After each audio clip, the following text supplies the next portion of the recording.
আলহামদুলিল্লাহ রবিল আলমিন ওয়াল আকিবাতুল মুত্তাকিন ওয়াসসালাতু ওয়াসসালামু আলা আশরাফিল আম্বিয়া ওয়া সাইয়্যিদিল মুরসালিন নবীনা মুহাম্মদ ওয়া আলা আলিহি ওয়া আসহাবি আজমাইন। সম্মানিত উপস্থিতি এবং যারা দূর দূরান্ত থেকে শুনতে পাচ্ছেন মিডিয়ার মাধ্যমে, আজকে আমাদের আলোচনা আবু বকর রাদিয়াল্লাহু আনহুর জিন্দেগির মদিনা তয়্যিবা, উনি যখন হিজরত করে গেলেন রাসূলুল্লাহ সাল্লাল্লাহু আলাইহি ওয়াসাল্লামের সাথে, তিনি সেখানে ইসলামের প্রচারে এবং দিন কায়েমের বিষয়ে মদিনার সমাজে রাসূলুল্লাহ সাল্লাল্লাহু আলাইহি ওয়াসাল্লাম যখন নেতৃত্ব দিয়েছিলেন, তার পাশে যিনি সবচেয়ে বেশি সঙ্গ দিয়েছেন, সহযোগিতা করেছেন, তিনি হচ্ছেন আবু বকর রাদিয়াল্লাহু আনহু। নবী করিম সাল্লাল্লাহু আলাইহি ওয়াসাল্লামের কাছ থেকে তিনি এত সাহচর্য পেয়েছেন যে সাহচর্য অন্য সাহাবীদের কিসমতে জুটেনি। সবচেয়ে বেশি সময়, ইভেন প্রাইভেট বহু সময় তিনি ওনার সঙ্গে কাটিয়েছেন। রাসূলুল্লাহ সাল্লাল্লাহু আলাইহি ওয়াসাল্লাম ওনাকে সবার চেয়ে বেশি গুরুত্ব দিয়েছেন। দ্বীনের দায়িত্ব ওনার পরে তিনি আঞ্জাম দেবেন, এটা আল্লাহ তাআলা নবী করিম সাল্লাল্লাহু আলাইহি ওয়াসাল্লামকে সেইভাবেই তৌফিক দিয়েছেন আবু বকর রাদিয়াল্লাহু আনহুকে তৈরি করতে। আজকে আমরা থাকবো ওনার যে বিশেষ চারিত্রিক বৈশিষ্ট্যগুলো, অনেক সুন্দর লেভেলের হাই স্ট্যান্ডার্ড ওনার যে চরিত্র ছিল, ওনার আন্ডারস্ট্যান্ডিং, ওনার আচার ব্যবহার কত উঁচু মানের ছিল, সেটার বিষয়ে আজকে আমরা জানতে চাচ্ছি। যে তিনিও মাঝে মধ্যে ভুল করেছেন।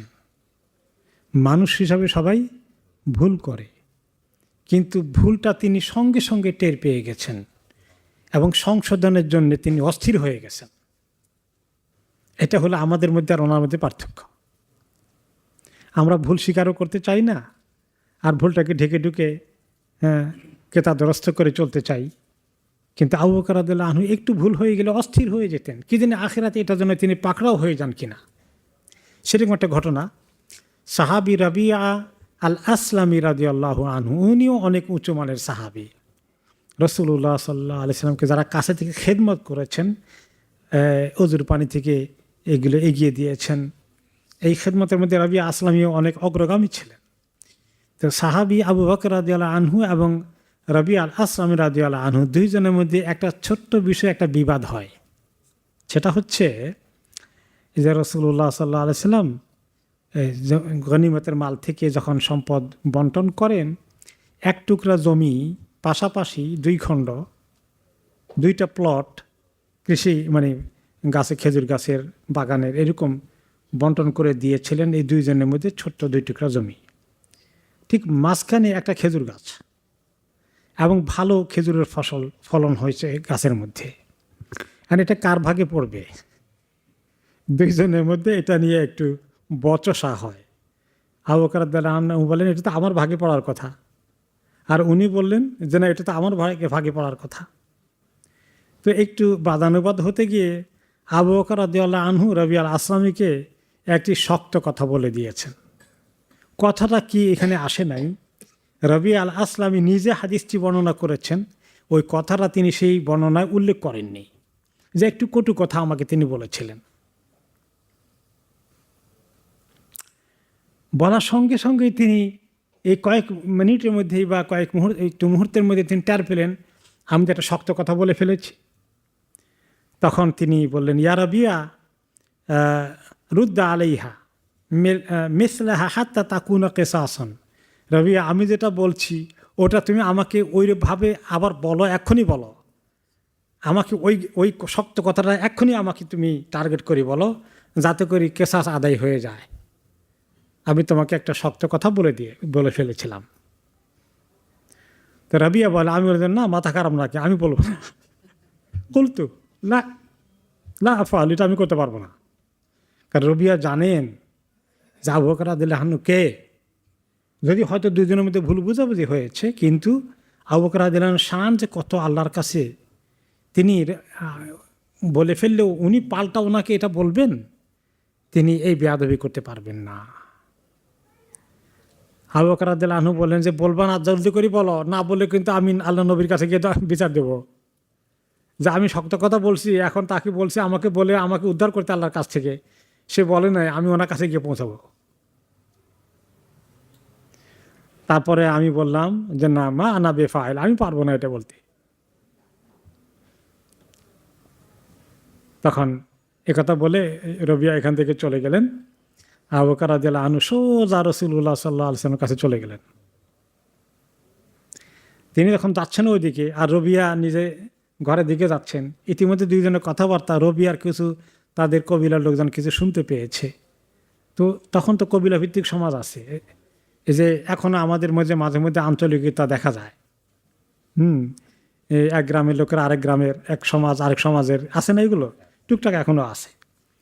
তো রবিয়া একেবারে কি হয়েছে, আবু বকরের সঙ্গে তোমার কথা হলো? বলছে উনি একটু কত কথা বলছিলেন, আমাকে বলছে আমি তাকে সেটা বলে শোধ করে দিতে, আমি তো বলি নাই। এখন গেছে আল্লাহ নবীর কাছে, আল্লাহ নবীর কাছে গেছে, আবার আপনার কাছে কমপ্লেন করবে। শক্ত কথা বলছে আপনাকে, এখন উল্টো কমপ্লেন করতে যাচ্ছে। আমরা সবাই যাব আল্লাহ নবীর কাছে, বলবো দেখি উনি কি বলেন, সেটা করতে গেছে কেন? তো তখন ওনারা বলেন যে রবিয়া যখন খবর পেলেন যে তারা এটা প্ল্যান করতেছে, তিনি বলেন যে কি বলতেছো তোমরা, আতাদরুনা মান হাদা, কার ব্যাপারে তোমরা যাবা আমার পক্ষ নিয়ে কথা বলতে? কার ব্যাপারে তুমি জানো? হাদা আবু বকর সিদ্দিক। সুবহানাল্লাহ, সুবহানাল্লাহ। রবিয়া আল আসলামী রাদিয়াল্লাহু আনহু কষ্ট পেয়েছেন, কিন্তু উনি এত সম্মান করছেন, এত শ্রদ্ধা করছেন আবু বকরকে। জানো তিনি কে? হাদা থানি ইসনাইন, তিনি হচ্ছেন ওই সাহাবী যার কথা আল্লাহ তাআলা কোরআনে পাকে বলেছেন, আল্লাহ নবী যখন গারে সাউরে ছিলেন লুকায়িত হিজরতের আগে, তিনি ছিলেন দ্বিতীয় জন আল্লাহ নবীর সাথে সাল্লাল্লাহু আলাইহি ওয়াসাল্লাম। এবং তার কথা উল্লেখ করে আল্লাহ তাআলা কোরআনে আয়াত নাজিল করেন যে আল্লাহ নবী যখন সেখানে ছিলেন তার সঙ্গে দ্বিতীয় জনও ছিলেন। ওনার কথা এইভাবে কোরআনে মেনশন করা হয়েছে, ইয়াকুম লা ইয়ালতাফিত ফায়ারাকুম তানসুরুনি আলাইহি ফায়াগদাব, খবরদার খবরদার, তোমরা এখন দল বেঁধে যাবা আল্লাহ নবীর কাছে আমার পক্ষ হয়ে। যদি রাসূলুল্লাহ সাল্লাল্লাহু আলাইহি ওয়াসাল্লাম এটা দেখেন তাহলে প্রচণ্ড কষ্ট পাবেন, অনেক রাগ হয়ে যাবেন, খবরদার, তোমাদের প্রতি প্রচণ্ড ক্ষুব্ধ হয়ে যাবেন রাসূলুল্লাহ সাল্লাল্লাহু আলাইহি ওয়াসাল্লাম। এবং উনি রাসূলুল্লাহ সাল্লাল্লাহু আলাইহি ওয়াসাল্লাম যদি রাগ হয়ে যান, কষ্ট পান, তাহলে আল্লাহ তাআলাও তোমাদের প্রতি রাগ হয়ে যাবেন। খবরদার, এই দুঃসাহস তোমরা দেখিও না। ফায়াহলিকু রবিয়া, তাহলে রবিয়া হালাক হয়ে যাবে, আমি রবিয়া হালাক হয়ে যাব আল্লাহর কাছে। আমার প্রতি যদি আল্লাহ নবী অসন্তুষ্ট হয়ে যান, আল্লাহ যদি আমার প্রতি অসন্তুষ্ট হয়ে যান যে আবু বকরের সঙ্গে আমি তার সঙ্গে তার বিরুদ্ধে তার সঙ্গে আমি ঝগড়া করি, তাকে আমি খুশি করি নাই, তাহলে আমি আল্লাহ তাআলার কাছে অনেক শাস্তির পাত্র হয়ে যাব। সাবধান, এগুলো করো না। তো লোকেরা বললো যে মা তা আমরা, তাহলে আমরা কী করবো এখন বলেন? ঘরে চলে যাও, সব এর যাও। আবু বকর রাদিয়াল্লাহু আনহু ইতিমধ্যেই রাসূলুল্লাহ সাল্লাল্লাহু আলাইহি ওয়াসাল্লামের কাছে পৌঁছে গেছেন। রাবিয়া বলেন যে আমি ওনাকে ফলো করলাম, ওনার পেছনে পেছনে আমি গেলাম রাসূলুল্লাহ সাল্লাল্লাহু আলাইহি ওয়াসাল্লামের কাছে। তখন তিনি বললেন, ইয়া রাসূলুল্লাহ, আমি তো তাকে একটা কটু কথা বলে ফেলেছি, আমি রিয়ালাইজ করেছি যে আমি কথাটা বলা ঠিক হয় নাই। আমি তাকে বলছি ওই কথাটা তুমি আমাকে বলে শোধ করে দাও, আমাকে আল্লাহর কাছে তুমি ঠেকিও না, দুনিয়াতে এটা হয়ে যাক। কিন্তু সে দিল না। রাবিয়া দিকে তাকালেন, রাসূলুল্লাহ সাল্লাল্লাহু আলাইহি ওয়াসাল্লাম বললেন, চোখটা খুলে তাকালেন, বললেন, ইয়া রাবিয়া মা লাকা ওয়া সিদ্দিক। রাবিয়া, এ সিদ্দিক আবু বকরের সঙ্গে তুমি কি কোনো তর্ক বিতর্ক, তাকে কষ্ট দেওয়ার মতো কোনো কাজ করতে পারো? তুমি কেমনি এটা করলা? তার অর্থে এই নয়, যদি উনি ওনার হক মনে করেন, হকটা দাবি করাটা অন্যায় হবে না। হকটা কার, এটা ফয়সালা তো এখনও আসে নাই। হইতে পারে আবু বকরের হক, হইতে পারে রবিয়ার হক। তো তুমি হক দাবি করছো কোনো, এটা রাসূলুল্লাহ সাল্লাল্লাহু আলাইহি ওয়াসাল্লাম বলেন না। তিনি কি বলেছেন? যে সে চাইছে তোমার কাছে তুমি কথা বলে তার দিলটা ঠান্ডা করে দাও, তুমি এটা পারলা না কেন? তাহলে এখানে এটা এটা ভুল বোঝার কারণ নাই যে রাসূলুল্লাহ সাল্লাল্লাহু আলাইহি ওয়াসাল্লাম বলে দিন একতরফা, এটা আবু বকর মানে ওই মুহূর্তে তিনি কোনো ফয়সালা দিচ্ছেন না। কুলতু ইয়া রাসূলাল্লাহ, না মানে উনি আবু বকর বলেন নাই যে আমি এই কথা বলছি, তাকে এই কথা বলতে বলছি যে সে আমাকে কষ্ট দিয়েছে, সে আমার কথা রাখে নাই। ওকে, একজন নিউ মুসলিম ফোন করে বসছেন লং টাইমে। তো আসল কথাটা কি এরা তো বলেন নাই, বলছেন যে সে আমার কথা শুনে না, আমাকে কষ্ট দিয়েছে ইয়া রাসূলুল্লাহ। তো একটা কথা বলতে বলেছিলাম, সে কথাটা সে আমাকে রিপ্লাই দিলে হয়ে যেত, সে দিল না। তো রাবিয়া ব্যাখ্যা করলেন উনি আমাকে এই কথাটা বলেছেন, কথাটা কি তিনি এখানে বলেন, রেওয়ায়তে আসে নাই। তো এইটা বলছেন, আমি কেমনি ওনাকে এটা বলি ইয়া রাসূলুল্লাহ, আমি তো এটা বলতে চাই না। তো তখন ঘটনা শুনে রাসূলুল্লাহ সাল্লাল্লাহু আলাইহি ওয়াসাল্লাম বলেন, আজাল ফালা তারুদ্দ আলাইহি, ঠিক আছে ভালোই করছো, তো উত্তর দাও নাই, তুমি সে যেটা চাইছে সেটা বলো নাই তাকে, ভালো করছে, যাও। ওয়ালাকিন কুল গাফারাল্লাহু লাকা ইয়া আবা বকর, বরঞ্চ এক কাজ করো, বলো তোমার অন্তর থেকে যে আল্লাহ, হে আবু বকর, আল্লাহ তাআলা আপনাকে মাফ করে দিন, এই কথাটা বলো। তুমি এই কথাটা বলি ওনাকে খুশি করে দিতে পারতে, বেচারাকে এত কষ্ট দিলা, সে তো এটা নিয়ে এখন পেরেশানিতে আছে। আবু বকর রাদিয়াল্লাহু আনহুর পেরেশানি, রাসূলুল্লাহ সাল্লাল্লাহু আলাইহি ওয়াসাল্লামের পেরেশানি। তারপরে বলেন তখনই আমি অন দ্য স্পট বলে দিলাম, আমি আবু বকর রাদিয়াল্লাহু আনহুকে লক্ষ্য করে, গাফারাল্লাহু লাকা ইয়া আবা বকর, আল্লাহ তাআলা আপনাকে মাফ করে দিন আবু বকর। তখন আবু বকর শান্ত হলেন এবং চলে গেলেন, তিনি চোখের পানি ফেলতে ফেলতে কাঁদতে কাঁদতে কাঁদতে কাঁদতে চলে গেলেন। এই ঘটনা থেকে আমরা কি শিখলাম? আমাদের জীবনে কত কথাবার্তা এরকম হয়, আমাদের মিয়া বিবির মধ্যে থেকে শুরু করে আত্মীয় স্বজন, বিজনেস পার্টনার, এই খামাখা তর্ক বিতর্ক থেকে আমরা অনেক শক্ত কথা বলি, অনেক কষ্ট দিই। আর এই মানুষ মানুষকে কথা দিয়ে যা কষ্ট দেয়, বিশেষ করে একজন লোক কোনো কাজ যে অন্যায় করেনি তাকে সেই অন্যায়ের জন্য দায়ী করে, আসে না এরকম অনেক, কত কষ্ট যে মানুষের হয়। আজকে একজন ফোন করেছে, আরে তার কষ্ট, যে অমুক আমাকে এত কষ্ট দেয়, এত কষ্ট দেয়, কথা বলে বলে এরকম কঠিন কথা বলে, আমার মনে হচ্ছে আমি আত্মহত্যা করে ফেলতে। এখন আমি জানি আত্মহত্যা করাটা মহাপাপ, কিন্তু আমি পারতেছি না, আমি কি করবো, আমার পরামর্শ দিন। কথা এত কষ্ট দেয় মানুষকে। আমরা যে কথা বলে ফেলি, আল্লাহ তাআলা যেন আমাদের জবানকে থামিয়ে দেন অন্যায় কথা বলা থেকে। তার কবিতাকে লাগলে আমরা ফাঁস করে বলে ফেলি। তা আবু বকর রাদিয়াল্লাহু আনহু কাঁদতে কাঁদতে চলে গেলেন। আর এই সাহাবী কত অস্থির, দেখছেন কতগুলো শিক্ষা এই ঘটনার মধ্যে। তো আবু বকর রাদিয়াল্লাহু আনহুর একটু শুধুমাত্র একটা ফাউল কথা হয়তো বলেছেন, ল্যাঙ্গুয়েজে কটু কথা বলেছেন, এটার জন্য তিনি এত অস্থির। তার কারণ হলো কিয়ামতের দিন মানুষের পাওনা শোধ করা লাগবে, তাই না? যে যাকে কষ্ট দিয়েছি, কথা দিয়ে কষ্ট দিয়েছি, ব্যবহার করে দিয়ে কষ্ট দিয়েছি, অপমান করেছি, জায়গা জমি দখল করা তো আছে, সেগুলো না করে দিয়ে এগুলোও করি শুধুমাত্র, তাহলে সেটার জন্য কালকে আমাদের ময়দানে আমাকে কি করতে হবে? এগুলা শোধ করতে হবে, আর বিচার হবে। এটা জুলুম, তার হক নষ্ট করেছি, এটা শোধ করতে হবে আমাকে। কি দিয়ে শোধ হবে? আমার নেকামল দিয়ে শোধ করতে হবে। শোধ করতে করতে নেকামল শেষ হয়ে গেলে তা আমি ফতুর হয়ে যাব, মিসকিন হয়ে যাব, তাহলে তার নেকামল না জানাতে কেমনে যাব? তারপরে যদি তা শোধ না হয়ে থাকে, আমার নেকি শোধ হলো না, তার পাওনা এখন আরও বাকি আছে, সেগুলো কেমনে শোধ হবে?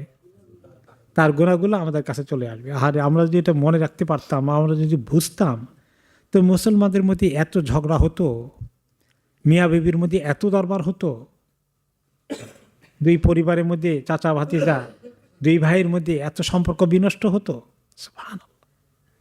তাহলে এটা একটা শিক্ষা যে আবু বকর রাদিয়াল্লাহু আনহু একটু কটু কথা বলেছেন, তার জন্য তিনি অস্থির হয়ে গেলেন। আর আমরা কত কষ্ট মানুষকে দেই, আমরা নিরাপত্তার সাথে আসি।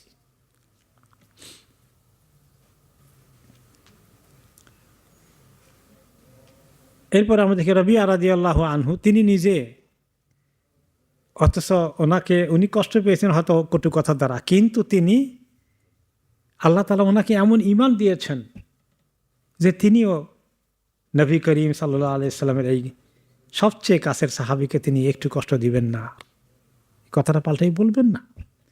এটা ওনার সঙ্গে তিনি যে বলতে চান না এই কারণে যে তিনি রাগ, এই কারণে বলেন নাই, নাকি যে আবু বকর রাদিয়াল্লাহু আনহুকে আমি অপমানজনক কোনো কথা আমি বলতে পারি না, কোনো কটু কথা তাকে বলতে পারি না। তাহলে এখন একজন শরিক নিয়ে, অংশ নিয়ে দুজনের মধ্যে বিবাদ হয়েছে, সেখানে তো আমরা জেনারেলি এটা বলতে পারি এবং আমাকে উল্টা বলেছে এবং আমি সেটা জবাব দিতে পারি, এটা জাস্টিফাইড আমরা মনে করব। কিন্তু রবিয়া রাদিয়াল্লাহু আনহুর লেভেলে এত হাই, সুবহানাল্লাহ। এই জন্যই তো ওনারা সাহাবা হয়েছেন, রাদিয়াল্লাহু আনহুম ওয়া রাদু আনহু। তো এই জন্য ওনাদের নামে উচ্চারণ করলে আমরা রাদিয়াল্লাহু এই জন্য বলি যে আল্লাহ তাআলা কোরআনে ওনাদের কথা বলেছেন রাদিয়াল্লাহু আনহুম ওয়া রাদু আনহু। এখান থেকে ওলামায়ে কেরাম এইটা খুব উত্তম মনে করেন যে সাহাবীদের কথা বললে আমরা কি পড়ি, রাদিয়াল্লাহু আনহু পড়ি। এটা নবী করিম সাল্লাল্লাহু আলাইহি ওয়াসাল্লামের মতো দরুদের মতো এত লাজিম নয়, কিন্তু অনেক উত্তম একটি আমল। তাদের আদব রক্ষা করা, তাদের এহতেরাম করা, আল্লাহ তাআলা স্বয়ং তাদের এহতেরাম করেছেন রাদিয়াল্লাহু আনহু ওয়া রাদু আনহু বলে। সেজন্য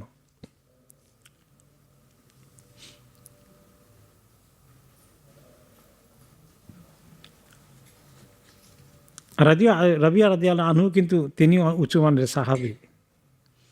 উনি অনেক সময় রাতের বেলায় নবী করিম সাল্লাল্লাহু আলাইহি ওয়াসাল্লামকে বা কোনো কোনো সময় দিনে হোক রাতে হোক উযু করার জন্য পানি ঢালতেন। একদিন রাতে শেষ রাতে তিনি উঠছেন উযু করার জন্য, রাবিয়া আল-আসলামী রাদিয়াল্লাহু আনহু এসে ওনাকে হেল্প করতেছেন উযুর পানি ঢেলে দিয়ে আর কিছু একটা কথা বলতে চান, আমতা আমতা করছেন। বলে কিছু বলতে চান, বলেন, বলো তুমি কি বলবা? সাল বলবো ইয়া রাসূলুল্লাহ, আমার একটাই দরখাস্ত যে আপনার সঙ্গে জান্নাতে একদম আপনার পাশে থাকতে চাই। আসালুকা মুরাফাকাতা ফিল জান্নাহ, জান্নাতে আপনার সঙ্গ পেতে চাই ইয়া রাসূলুল্লাহ, আপনার প্রতিবেশী হতে চাই, খুব দূরে যেন না হই। তিনি বলেন আওয়া গায়রা যালিকা, আরে অন্য কোনোটা না, এইটা? বলে এইটাই ইয়া রাসূলুল্লাহ। তখন তিনি বললেন ফাইন্নী আলা নাফসিকা বিকাসরাতি সুজুদ, তাহলে তোমার নফসকে একটু কষ্ট দিয়ে সাহায্য করো, আমাকে বেশি বেশি করে সাজদা করো, নামাজের পরিমাণ বাড়িয়ে দাও, নফল নামাজ বেশি করে পড়ো। তাহাজ্জুদ, নফল নামাজের মধ্যে সবার শীর্ষে কোনটা? তাহাজ্জুদ। তাহলে এই নামাজ বেশি করে পড়ো যদি বাকি আমলের পাশাপাশি, তাহলে আশা করা যায় আল্লাহ তাআলা আমার কাছে তোমাকে জায়গা দিবেন।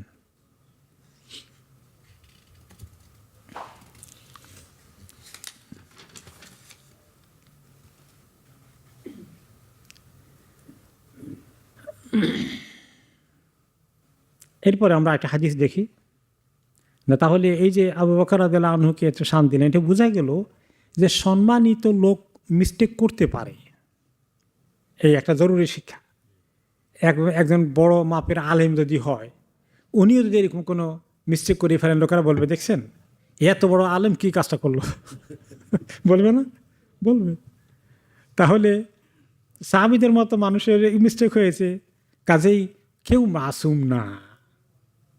একমাত্র মাসুম কারা? আম্বিয়ায়ে কেরাম, নবীগণ। তাহলে আমরা খুব একেবারে শকড হয়ে যাব না এরকম যদি কোনো একজন বড় মাপের ব্যক্তিত্ব, পরহেজগার মানুষ, আসলে মুত্তাকি মানুষ, আলেম মানুষ, দিনদার মানুষ, কিন্তু উনি ফস করে এরকম ওনার বেফাস একটা কথা হয়ে যেতে পারে। তো এগুলোকে এত সিরিয়াসলি না নিয়ে ওনার সমস্ত আমলের উল্টা ওনাকে এমন একটা লেভেল দেওয়ার চেষ্টা যেন না করি যে উনি কত খারাপ মানুষ। এটা একটা শিক্ষা, তাই না? তাহলে অনেক নেককার মানুষেরও ত্রুটি বিচ্যুতি হয়ে যেতে পারে।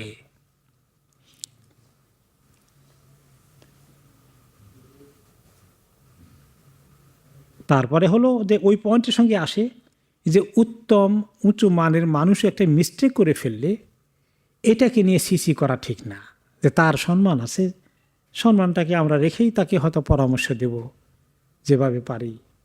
এখন আজকের জমানা লোকেরা কি করবে, পট করে মিডিয়া, সোশ্যাল মিডিয়া ছেড়ে দিবে, দেখছেন এই লোকে এই কাজ করেছে, আর তো সবাই লুফে নেবে, সে কতজনকে লাইক দিবে, কতজনকে পাঠাবে। তো এগুলো কি কোনো ভালো কাজ? আল্লাহ মাফ করুন আমাদেরকে। এবার আমরা আসি আবু বকর রাদিয়াল্লাহু আনহুর। তিনি দ্বীনের কাজে ওনাকে কেউ পেছনে ফেলতে পারতো না, সব সময় আগে আগে। তার মধ্যে একটি ওনার হাদিস এসেছে, একদিন রাসূলুল্লাহ সাল্লাল্লাহু আলাইহি ওয়াসাল্লাম বললেন, মান আসবাহা মিনকুমুল ইয়াওমা সাইমান, আজকে কে নফল রোজা রেখেছ? ক্বালা আবু বকর আনা, আমি রেখেছি ইয়া রাসূলুল্লাহ।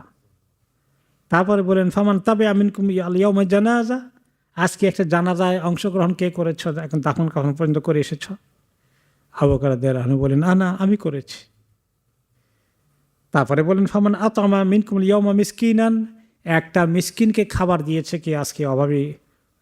অভাবে অনটনে যে আছে তাকে খাবার দিয়েছে কে আজকে? সবার আগে আবু বকর রাদিয়াল্লাহু আনহু বললেন, আনা। তিনি তখন বললেন, রাসূলুল্লাহ সাল্লাল্লাহু আলাইহি ওয়াসাল্লাম, ফামান আদা মিনকুমুল ইয়াওমা মারিদান, 4 নম্বর বললেন যে আজকে একজন রুগীকে দেখতে গিয়েছে কে? রুগী দেখার কাজ কে করেছে? আবু বকর রাদিয়াল্লাহু আনহু বললেন, আনা। কয়টা কাজ? 4টা কাজ।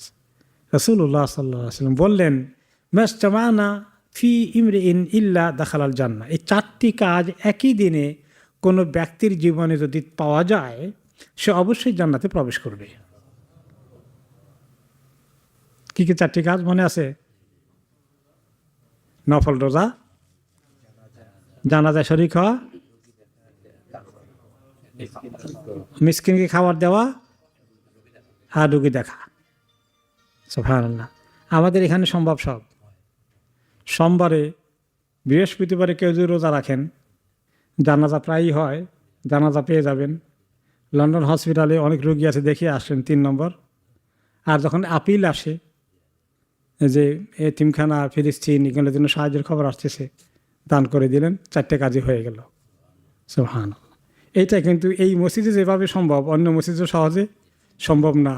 কারণ হলো যে পাশেই হসপিটাল, আর জানাজা নিয়মিত আছে প্রায়। সুবহানাল্লাহ। তো এই ইসলাম মসজিদের মুসল্লিদের কিসমত মাশাআল্লাহ কত ভালো, একদিনে 4টি কাজ করা প্রায় সম্ভব হবে। সুবহানাল্লাহ। তো একদিন এভাবে যখন পাওয়া যায়, চেষ্টা করে দেখলে হবে যে দানও করলাম, জানাজা পড়লাম, রোজাও রাখছি, চট করে হসপিটালে ভিজিট হয়ে গেলে একজন রোগী দেখে আসলেন, মাশাআল্লাহ, আলহামদুলিল্লাহ। তো ওই সময় আর কোনো সাহাবী আনা আর বলতে পারলেন না। কে বলতে পেরেছিলেন? আবু বকর রাদিয়াল্লাহু আনহু। এইভাবে সকল নেক কামে অগ্রগামী। ওকে। এরপরে আসলো কাদমুহুল গাইজ, উনি রাগ কিভাবে সম্বরণ করেছেন তার একটা এক্সাম্পল এসেছে। একবার একটা লোক কি নিয়ে নবী করিম আবু বকর রাদিয়াল্লাহু আনহুকে সঙ্গে ঝগড়া হয়েছে, কি তর্ক বিতর্ক করছেন। লোকটাই হয়তো নিজেই রং হবে, তারই হয়তো কোনো মিস্টেক হয়েছে। তো সে অনেক কথাবার্তা ওনাকে লক্ষ্য করে বলছে, খুব নিকৃষ্ট ভাষা প্রয়োগ করেছে, অপমানজনক কথা ওনাকে বলেছে, বিভিন্ন বিষয়ে ব্লেম করেছে যেগুলো তিনি করেননি। তো নবী করিম সাল্লাল্লাহু আলাইহি ওয়াসাল্লাম শুনছেন এগুলো, আর পাশে আবু বকর রাদিয়াল্লাহু আনহু অনেকক্ষণ ধৈর্য ধরে শুনলেন, কিন্তু কোনো জবাব দিলেন না ওই লোকটাকে। কারণ তিনি জানেন যে ওয়াইদা খাতাবাহুমুল জাহিলুনা ক্বালু সালামা, জাহিল লোকেরা যখন অন্যায় কথাবার্তা বলে আপনাকে খামাখা পেরেশান করে, তখন বেস্ট পলিসি হলো চুপ থাকা, লাভ নাই। তো আবু বকর রাদিয়াল্লাহু আনহু চুপ থাকলেন, কিন্তু লোকটা থামেই না, এই যে শুরু করে দিয়েছে। এক পর্যায়ে আবু বকর রাদিয়াল্লাহু আনহু আর পারলেন না নিজেকে কন্ট্রোল করতে, তিনি জবাব দিয়ে ফেললেন। একটু ওনার রাগ উঠে গেল, তিনি একটু কড়া কথায় জবাব দিয়ে ফেললেন। ওইরকম গালিগালাজ করেন নাই, তার কথাটাকে তিনি করেছেন, মোকাবিলা করেছেন শক্ত কোনো ভাষা প্রয়োগ করে, এরকমভাবে আর কি। তো তিনি এই জবাব দেওয়ার আগ পর্যন্ত রাসূলুল্লাহ সাল্লাল্লাহু আলাইহি ওয়াসাল্লাম অবজার্ভ করছিলেন, এবং তিনি আবু বকর রাদিয়াল্লাহু আনহুর দিকে তাকিয়ে মুস্কি হাসছিলেন যে আবু বকর কোনো জবাব দিচ্ছিলেন না, কারণ সেই লোকটা একতরফা বলে যাচ্ছে। পরে যখন তিনি জবাব দিলেন, দেওয়ার পরে আবু বকর রাদিয়াল্লাহু আনহু যখন একটি কথা বলে তাকে পাল্টা বললেন, তখন রাসূলুল্লাহ সাল্লাল্লাহু আলাইহি সাল্লাম সেখান থেকে উঠে চলে গেলেন এবং তিনি একটু কষ্ট পেলেন, ওনার মনটা খারাপ হয়ে গেল, উঠে গেলেন, চলে গেলেন ওখান থেকে। পেছনে পেছনে রাসূলুল্লাহ সাল্লাল্লাহু আলাইহি ওয়াসাল্লাম যেতে গিয়ে তিনি দেখলেন যে উনি চলে গেলেন, কি ব্যাপার, আমার উপরে কি উনি মনে করে নিয়েছেন নাকি, আমি তো কোনো দোষ করলাম না। পেছনে পেছনে গেলেন, গিয়া জিজ্ঞেস করলেন, ইয়া রাসূলুল্লাহ কানা ইয়াশতুমুনি ওয়া আনতা জালিস, আমাকে এত গালিগালাজ করলো, আপনি বসেছিলেন, দেখলেন আপনি এতক্ষণ। ফালাম্মা আকসারা রাদাতু আলাইহি বাদা কাউলি, টু মাত যখন বলল, অতিরিক্ত বাড়াবাড়ি করার কারণে আমি একটু আনসার করলাম, ও গাদেব তো অকুমতা, আর সেই কারণে আপনি আমার প্রতি মনে হয় যেন একটু কষ্ট পেলেন বা রাগ করলেন, আর আপনি উঠে চলে গেলেন।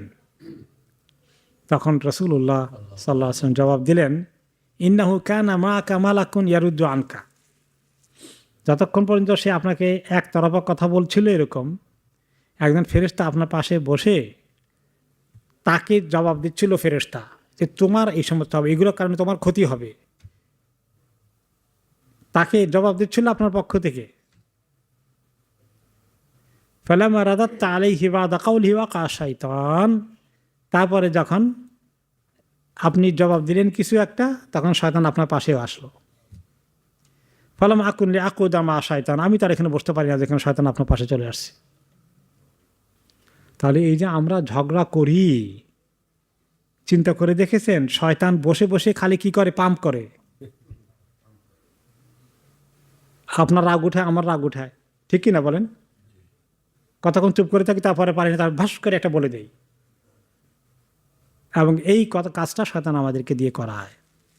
তাহলে হাদিসে যেটা আসলো যে উনি অনেকক্ষণ পর্যন্তই এই আমল করেছেন, হয়তো পরে তিনি একটু ফেল করেছেন, কিন্তু এটা তার আগে তিনি অনেকক্ষণ চেষ্টা করেছেন আমল করতে,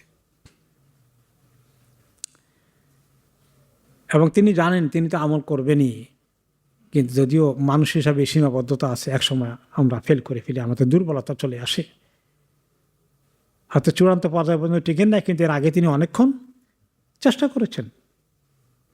এবং তিনি তো জানেন কোরআনের আয়াত, আল্লাহ তাআলা যে বলেছেন, ওয়াসারিউ ইলা মাগফিরাতিম মির রাব্বিকুম ওয়া জান্নাতিন আরদুহাস সামাওয়াতু ওয়াল আরদ উইদ্দাত লিল মুত্তাকিন, তোমরা দৌড়ো, দ্রুত গতিতে যাও, এগিয়ে যাও তোমাদের রবের কাছ থেকে ক্ষমা পেতে এবং জান্নাত পেতে, যে জান্নাতের ব্যাপ্তি আকাশ থেকে জমিন পর্যন্ত, যেটাকে মুত্তাকিদের জন্য তৈরি করে রাখা হয়েছে। কোন মুত্তাকিগণ?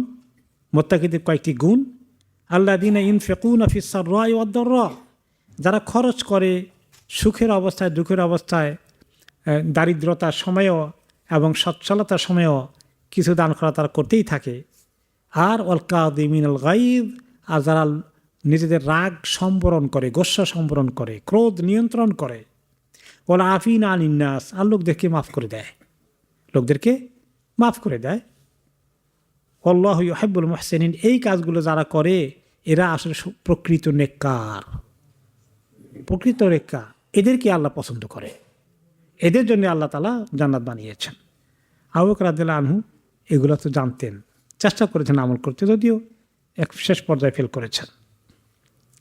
আরেকটি গুণ আমাদের আছে, আমরা দেখতে পাই যে উনি রাগ হয়ে গেছেন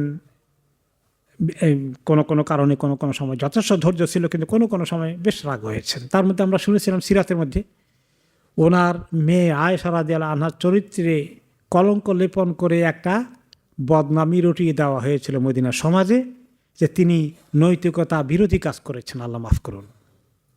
কোনো পুরুষের সাথে তিনি মানে বড় ধরনের গুনায় লিপ্ত হয়ে গেছেন, এইরকম একটা মিথ্যা প্রপাগান্ডা ওনার মধ্যে চলে গেল একটা সফরের জার্নি উপলক্ষে। সেটা আমরা বিস্তারিত শুনেছি, তাই না? সবাই শুনছেন তো?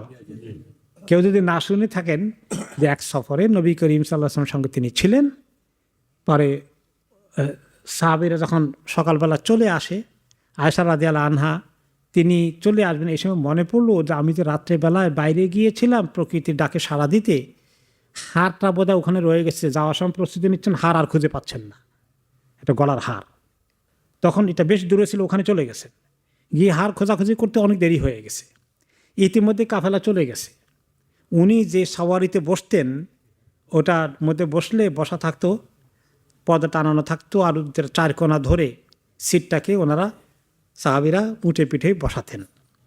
কিন্তু ওনার ওজন অনেক কম ছিল বিধায় ওনাকে ছাড়াই যে তারা এটা উঠিয়ে দিয়েছে উটের পিঠে টার পান নাই। তারা মনে করছেন উনি ওই সিটের মধ্যে বসা আছেন, কিন্তু তখন তিনি আসেন নাই। এসে যখন দেখলেন সবাই চলে গেছে, তখন তিনি আল্লাহর কাছে দোয়া করতে করতে কিলা সর্বনাশ, দেখা যাচ্ছে না আর কাউকে, সবাই চলে গেছে। তখন তিনি দোয়া পড়ে শুয়ে গেলেন। ইতিমধ্যে রসুল্লাহ সাল্লাহ সাল্লামের কাছ থেকে আরেকজনকে তিনি পাঠান যে কোনো জিনিস হারিয়ে গেলে এটা। এখনও কিন্তু রসুল্লাহ সাল্লাহ সাল্লাম টের পান নাই যে আয়েশা রাদিয়াল্লাহু আনহা এই সিটের মধ্যে নাই, খালি সিট যাচ্ছে উটের পিঠে পর্দা দেওয়া। তিনি তো মনে করেন উনি তো ওখানে আসেন। ওই সাহাবী যখন আসলেন তিনি এসে দেখলেন যে একজন মহিলা শুয়ে আছে। আয়েশা রাদিয়াল্লাহু আনহা শুয়ে থাকলেন, চেহারাটা খোলা ছিল, আর তিনি আল্লাহকে ডাকতেছেন।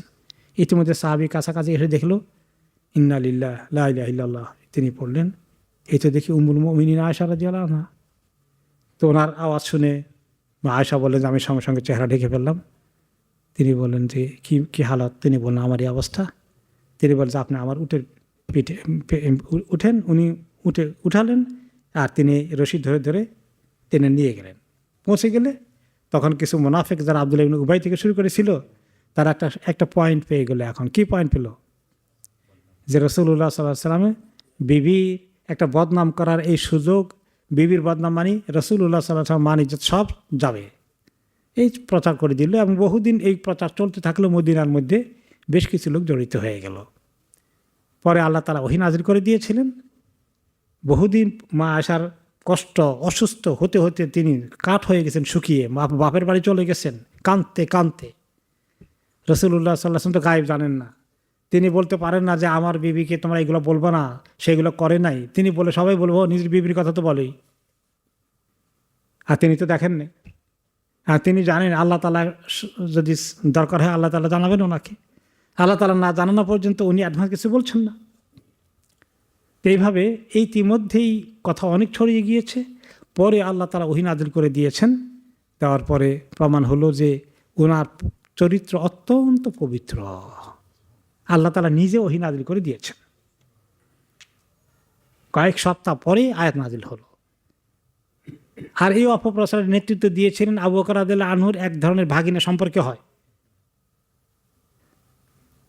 সে তার বাবা মারা গেছে বা বাবা নাই, তো তাকে তিনি লালন পালন, খরচপত্র সব কিছু নিজের বাড়িতে রাখি করেন।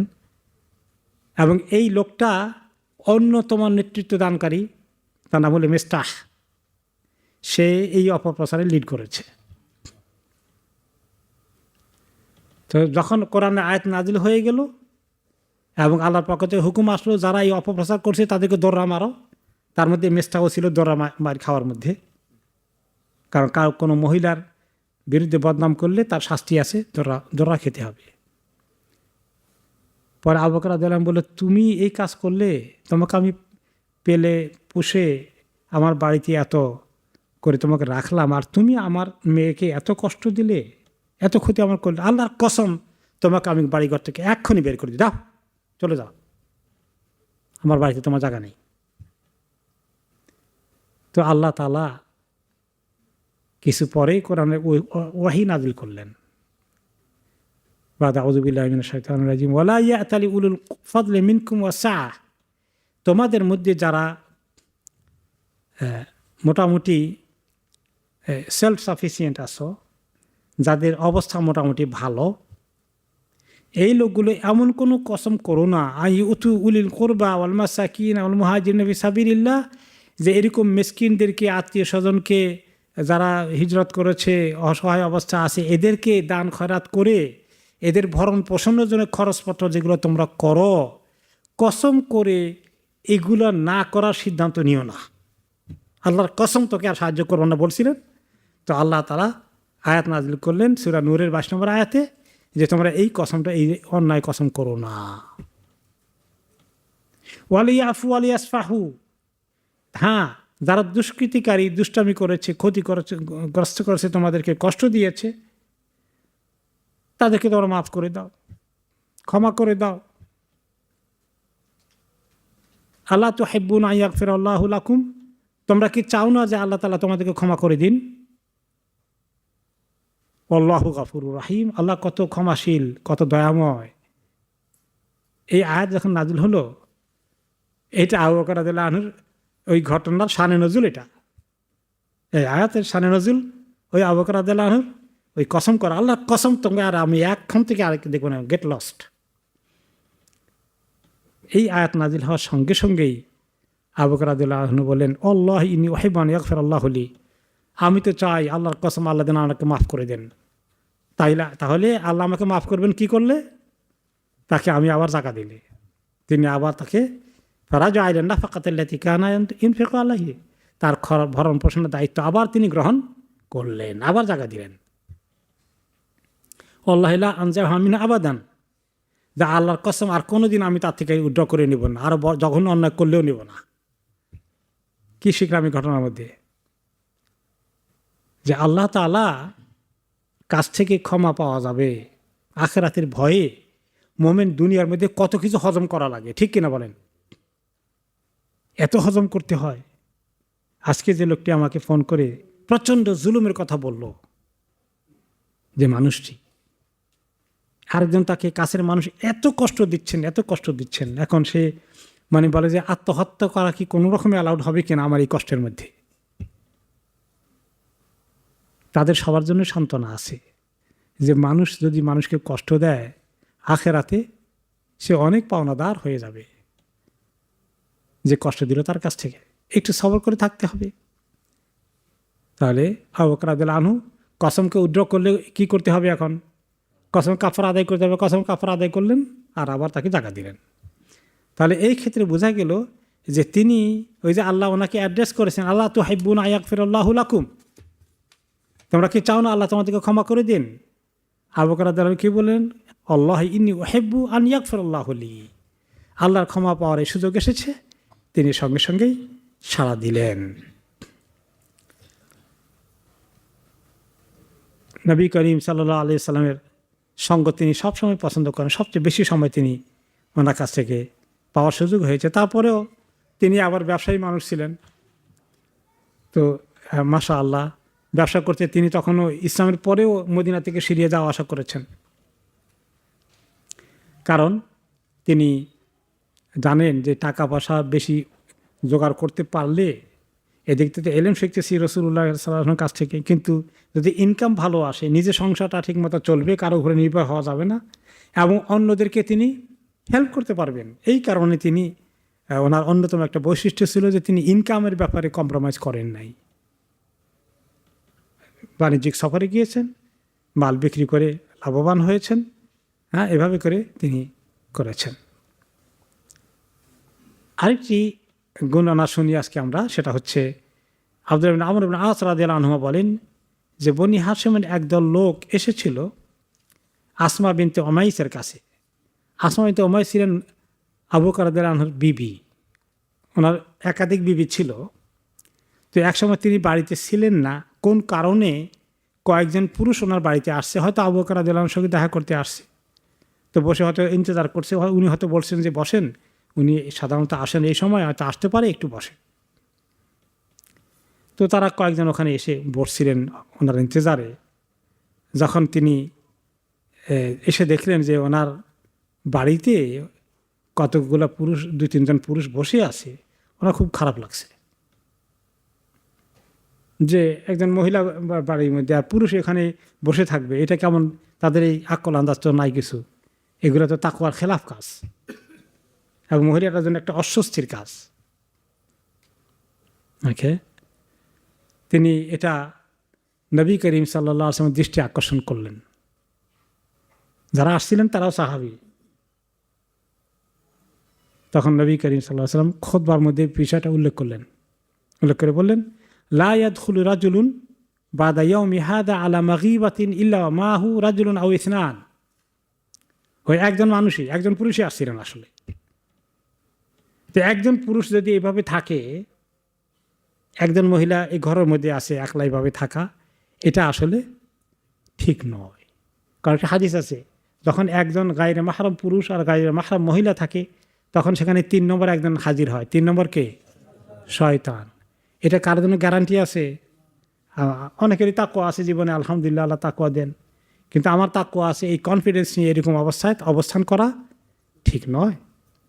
নবী করিম সাল্লাল্লাহু আলাইহি সাল্লাম এবং শয়তান তো আসবেই, হয়তো কেউ শয়তানের খপরে পড়বে না, তারপরেও যে বাড়ি যিনি এই মহিলার স্বামী, তার মনের মধ্যে একটু দুশ্চিন্তা আসা, একটু ওয়াসওয়াসা আসা, একটু শয়তান ধোঁকা আসা যে ছিল এতক্ষণ সব ঠিক আছে কি না, না উল্টাপাল্টা কিছু ঘটে গেছে, তার মধ্যে একটা শোভা সন্দেহ সৃষ্টি হতে পারে, তাই না? শয়তানের তো কত তরিকা আছে, হয়তো কিছুই হয় নাই, প্রত্যেকের নিজস্ব দিনকে হেফাজত করেছিলেন, কিন্তু ওই ব্যক্তির মনে খামাখা একটা ওয়াসওয়াসা শয়তান ঢুকাই দিতে পারে। তখন রাসূলুল্লাহ সাল্লাল্লাহু আলাইহি ওয়াসাল্লাম বিষয়টাকে নিয়ে খুতবায় নিয়ে আসলেন। তিনি বললেন, লা ইয়াদখুলু রাজুলুন বাদা ইয়াউমি হাদা আলা মাগিবাতি ইল্লা মাআহু রাজুলুন আও ইসনান। আজকে থেকে বলে দিলাম, কোনো মহিলার ঘরে যদি কোনো পুরুষ না থাকে, শুধু একজন মহিলা থাকে, কেউ তার ঘরে প্রবেশ করে বসবে না। এই মাসালাটা শিখলাম তো আমরা।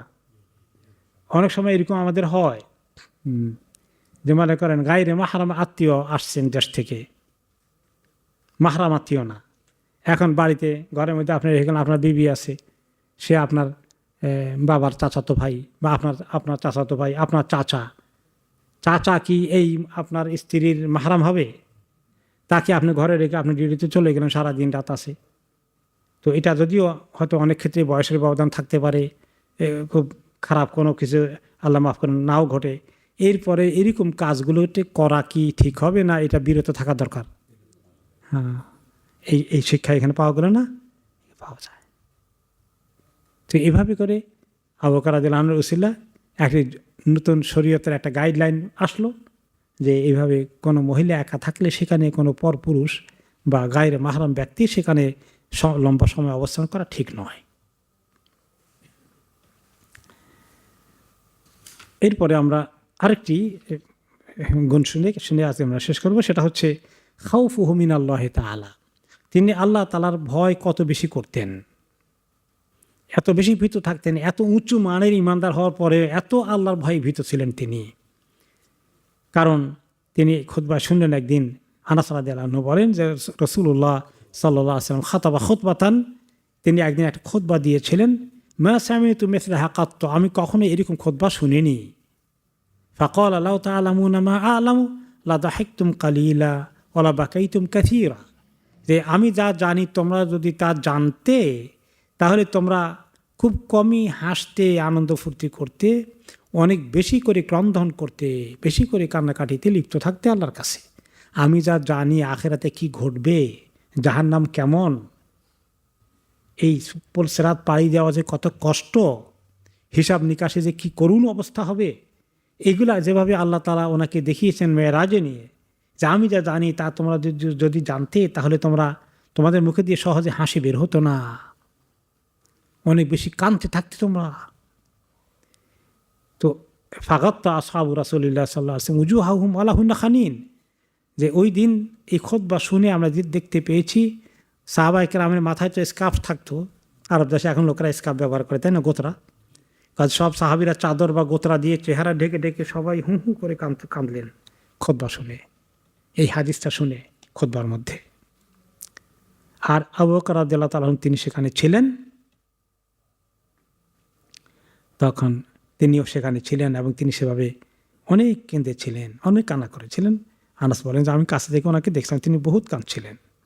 কায়েস রাদিয়াল্লাহু আনহু নামে একদিন বলেন, রাআইতু আবু বকর আখিযুন বিতারফি লিসানিহি, যে আবু বকর রাদিয়াল্লাহু আনহু নিজের জবানটাকে ধরে অনেক সময় শক্ত করে হাত দিয়ে এমনি করে ধরতেন, শক্ত করে ধরতেন আর বলতেন, হাযাল্লাযী আওরাদানিল মাওয়ারিদ, এইটা যে আমাকে কত বিপদের জায়গায় ফেলে দিয়েছে, কত মুসিবতে আমাকে নিক্ষেপ করেছে। কথা ঠিক কিনা? আমরা হাত দ্বারা কয়জনকে মারধর করছি, কার সম্পত্তি টাকা পয়সা পকেটে চুরি করে নিয়েছি, ডাকাতি করেছি, আল্লাহ তাআলা মাফ করছেন, আমরা হয়তো এগুলো তেমনটা করিনি, কিন্তু আমরা কোনটা বাদ রাখিনি? এই জবান চালানো, এই জবানটা দিয়ে যে আমাদের অহরহ চলে, আল্লাহ আমাদেরকে মাফ করুন। তিনি বললেন এই জবান দিয়ে আমরা যে কত ক্ষতিগ্রস্ত হচ্ছি। এই জন্য সেই জবানের কথা আবু বকর রাদিয়াল্লাহু আনহু যখন নিজে খলিফা হয়ে খুতবা দিতেন, ওয়াজ করতেন, তিনি বলতেন উবকু ফাইন লাম তাবকু ফাতাবাকু, লোকেরা কাঁদো বেশি করে আল্লাহর কাছে, বেশি করে কাঁদো, কারণ আল্লাহ তাআলা নিজেই বলেছেন ফালিয়াদ হাকু কালিলা ওয়ালিয়াবকু কাসীরা, তারা যেন কম করে হাসে, বেশি করে কাঁদে। ওই কথার প্রেক্ষিতেই আবু বকর রাদিয়াল্লাহু আনহু খুতবায় বলেছিলেন ইবকু ফাইন লাম তাবকু ফাতাবাকু, লোকেরা কান্নাকাটি করো আল্লাহর কাছে, কাঁদো বেশি করে। কাঁদতে না পারলে বলে কান্না তো আসে না, কী করি? আমাদের মধ্যে আমরা অনেকে এরকম ফিল করি, তাই না? যে কাঁদতে চায় কিন্তু চোখে পানি আসে না। কেউ কেউ আসেন, কেউ কেউ কমপ্লেনও করেন যে কী করা যায়, আমার চোখে পানি আসে না। অনেক কাঁদতে চায় কিন্তু কাঁদতে পারি না, আল্লাহর ভয়ে কান্না আসে না, কি করা? তো তিনি পরামর্শ দিলেন ফাইনলাম তাবকু তাবাকু, কান্না যদি না আসে ইজিলি, তাহলে তুমি কান্নার ভান করতে থাকো। তুমি একেবারে আল্লাহর কাছে এরকম করে কান্নার ভান করো, ভঙ্গি করো। হয়তো করতে করতে আল্লাহ তাআলা তোমাকে তৌফিক দিবেন যে তুমি কাঁদতে পারছ।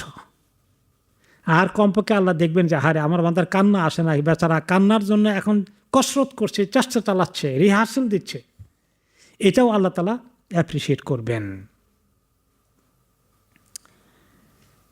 মাইমুন ইবনে মাহরান রাদিয়াল্লাহু আনহু বলেন ক্বালা আতা আবু বকর বিগুরাবিন ওয়াফিরাল জানাহাইনি, একবার আবু বকর রাদিয়াল্লাহু আনহুর কাছে একজনে একটা পাখি শিকার করে নিয়ে আসলো। আসলে একটা কাক, একটা কাক, কাউয়া যেটাকে বলেন আঞ্চলিক ভাষায়, ওইটাকে নিয়ে আসছিল। তিনি সেটাকে উল্টালেন বললেন যে এটাকে কে ওটা মেরে ফেলেছিল, মরা একটাকে পেলেন তিনি হাতে নিয়ে, এই কাকটাকে কে মারলো খামাখা? তারপর তিনি বলেন মা সিদা মিন সাইদিন ওয়ালা তাদাত মিন শাজারাতিন ইল্লা বিমা দুইয়াত মিন আত-তাসবিহ, যে বিনা কারণে যদি কোনো শিকারি করে, কেউ কোনো শিকার করে, যেটা খাওয়ার জন্য শিকার করা তো জায়েজ আছে, তাই না?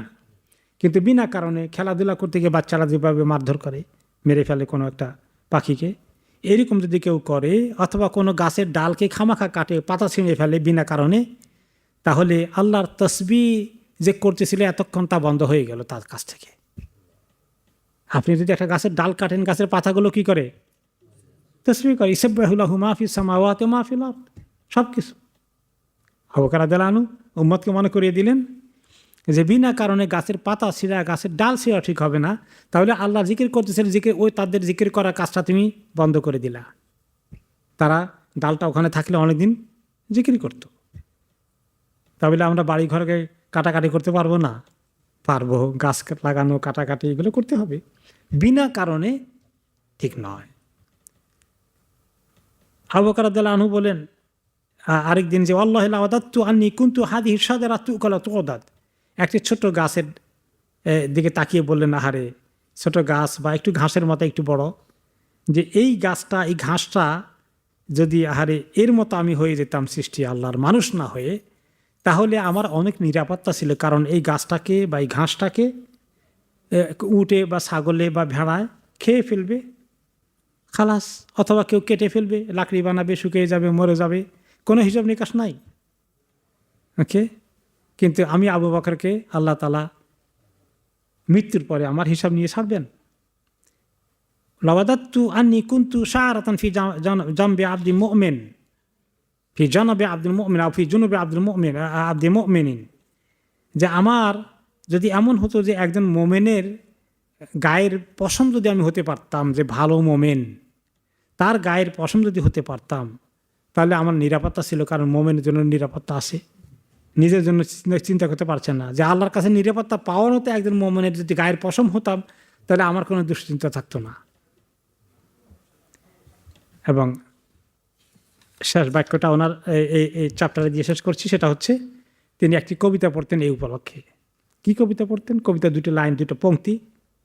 লা তাজালু তানআ হাবিবান হাত্তা তাকুনাহু, তিনি বলতেন, এক কবি বলেছেন যে তুমি তোমার প্রিয়জনকে হারিয়ে তার জন্য তুমি এখনও কান্নাকাটি করো। আমাদের প্রিয়জনকে হারাই না আমরা? কারো মৌত হয়ে যায়, আত্মীয় স্বজন, মা বাবা, ভাই বোন, স্বামী স্ত্রী, ছেলে মেয়ে, এরকম আমাদের হয়ে যাচ্ছে, তার জন্য আমরা অনেকদিন কান্নাকাটি করি, ঠিক কিনা? চোখের পানি চলে আসে। তিনি বললেন লা তাজালু তানআ হাবিবান হাত্তা তাকুনা, তুমি তোমার প্রিয়জনকে হারিয়ে তার জন্য কাঁদছ, যে তুমি তো একদিন তার মতো হয়ে যাবা। সেটা কি মনে পড়ে তোমার?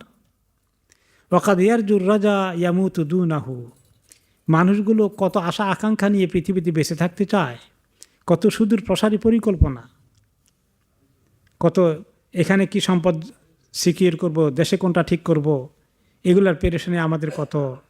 কিন্তু তার তামান্না শেষ হওয়ার আগেই হঠাৎ করে তার মৃত্যু হয়ে যাবে, এই কথাটা তিনি নিজেকে রিমাইন্ড করতেন এবং আলোচনা উপলক্ষে তিনি অন্যদেরকে এই কথাটা শোনাতেন।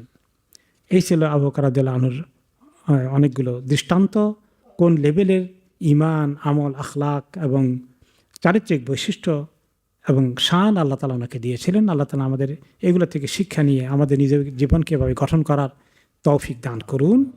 আমরা এখানে শেষ করছি আজকে।